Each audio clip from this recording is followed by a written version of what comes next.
Air India is facing problems for non-payment of salaries. The management had a series of meetings, in fact, with employees, but could not reach any solution whatsoever. What does this mean, and will there be a strike? That's really the big question everyone's asking yet again. We've got ET Now's Sameer Hashmi, who tracks that sector very closely, joining us on the phone line with more details. Sameer, what are you picking up from your sources? Do you think this is again headed for deadlock, or any solution that could be on the cards? Well, strike cannot be ruled out at this point of time because the bone of contention has been the non-payment of salaries. Now, there are 7 unions that were in dialogue with the management, and these unions belong to different groups. They include the pilots, engineers, cabin crew. All of them had joint talks.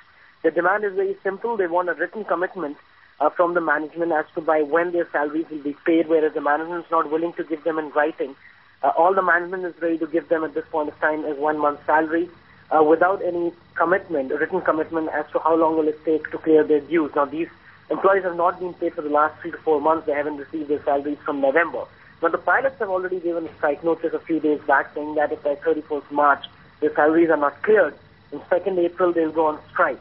The cabin crew and the engineers will be also having their meeting in a day or two, and they'll be also taking a call. But if they do decide to join the strike, along with the pilots, and if the management fails to clear the salaries and the issue is not resolved, then it's going to be clearly very bad news for Air India. Because remember, in the past, it's only been the pilots who have gone on strike, not the cabin crew or engineers.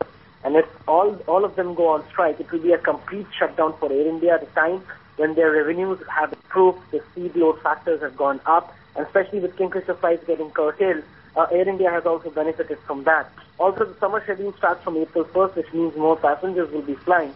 So clearly it's bad news for Air India. But management sources are telling us that they're trying and making all efforts to ensure that the strike threat is averted and they are able to reach some solution. So clearly the next 1 or 2 days will be crucial because we'll get more clarity whether this deadlock is headed for a strike.